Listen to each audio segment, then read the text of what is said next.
Welcome back. I'm now going to do a proof of a trig identity, which I think is pretty amazing. Although I think the proof isn't that obvious, and I'll have to admit ahead of time this isn't something that would have occurred to me naturally. I wouldn't have naturally drawn this figure just to start off with.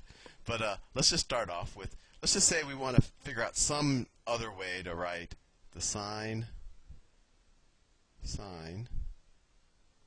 of alpha plus beta, where alpha and beta are, let's say, two separate angles. So, if I had the sine of 40 and 50 degrees, right? So I'd want to know, this would obviously be the sine of 90, which is easy, but could I rewrite that as some, combination of the sine of 40 and the sine of 50 or whatever? Well, I think you'll see where this is going. So let's go back to this diagram, and let's say that this, let me pick a better color. Let's say that this is angle alpha, and that this is angle beta. All right? Then this whole angle right here, this whole angle is angle alpha plus beta, right? So we want to figure out the sine of alpha plus beta. Well, the sine of alpha plus beta, the sine of this whole angle, opposite over hypotenuse, opposite this whole angle is, if we use this right angle, triangle, or this right triangle, triangle BAC, opposite is BC, so that equals BC, I'll draw a little line over it, BC over the hypotenuse, AB over AB. Right? BC over AB is the sine of alpha plus beta. Well, can we write BC over AB differently? Let's see if we can. And probably the person who first figured out this proof was just playing around. They drew this diagram. They said, well, can I write BC any differently? Well, BC, this whole length, is the sum of BD and EF, and we know that because this is a horizontal line right now, and you can figure that out just by looking at all the right angles. But this is a horizontal line, so BC is the same thing as BD plus EF. So let's write that down. BC is the same thing as BD plus EF, right? And then still all of that over AB. All I did is I rewrote BC as a sum of this segment and this segment, which should make sense to you, hopefully. And then we can, of course, rewrite that as equal to BD over AB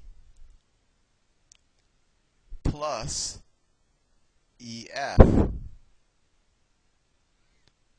over AB, right?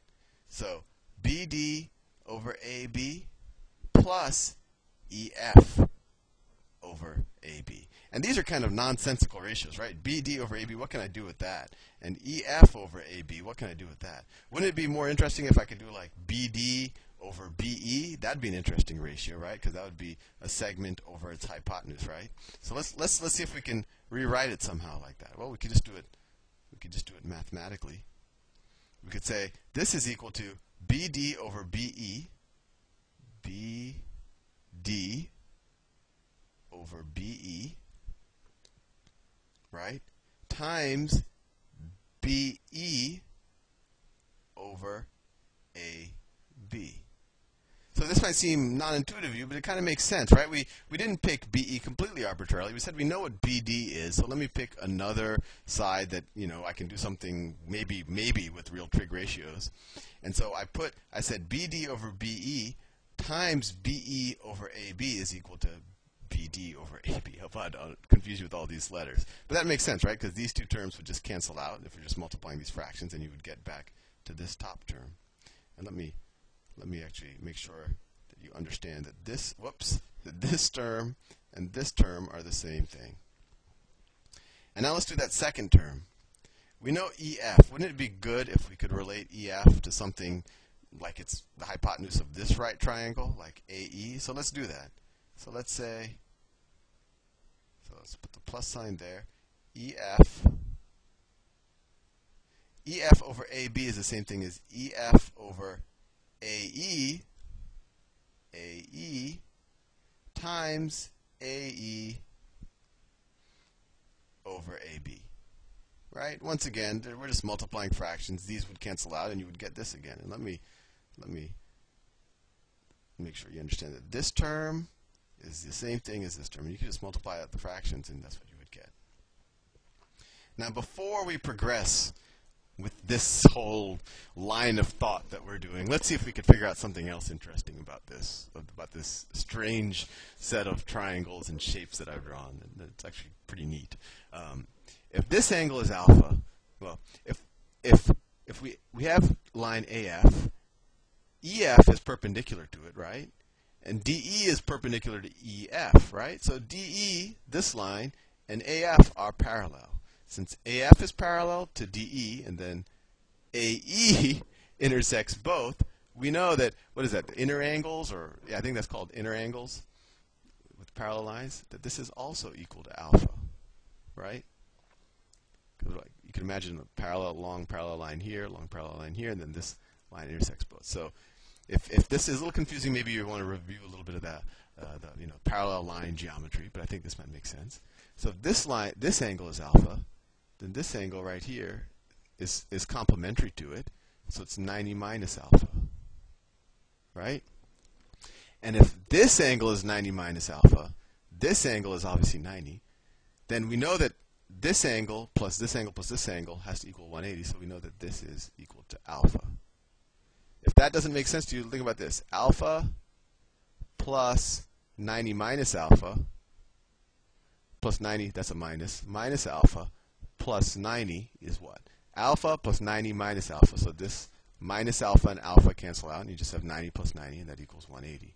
Right? So we know that this angle right here, I know it's getting really small and probably hard to read, but we know that this angle here is alpha. Okay. So let's get back to what we were doing here.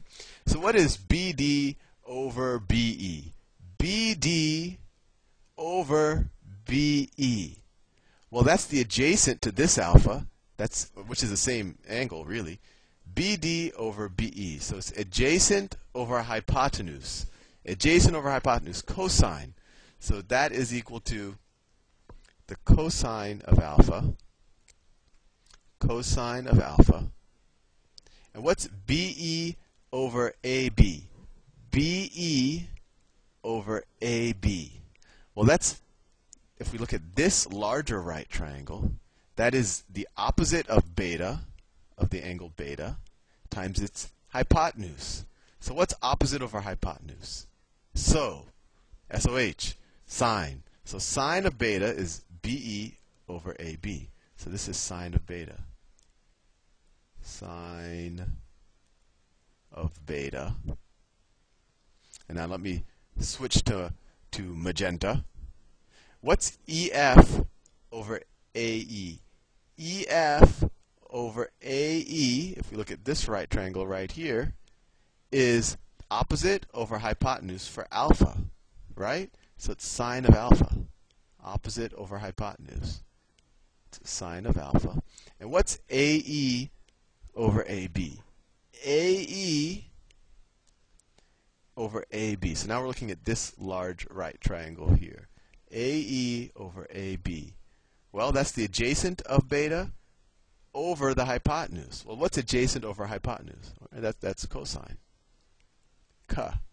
Cosine of beta, of this beta right here. I think we're done. This is, to me, fairly mind-blowing. That the sine of alpha plus beta,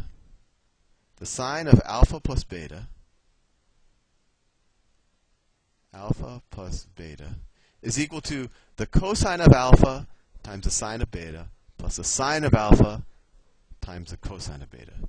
What's neat about this is that it kind of came out in this nice symmetric formula, right? It's not this big hairy thing. It's almost, you might have even guessed it. I don't know. I just find it very neat. We went through this big convoluted proof with this big convoluted shape, but we got this nice symmetric trig identity out of it. So hopefully you found that amazing as well. And in the next presentation, I'll do a proof for cosine of alpha plus beta. See you soon.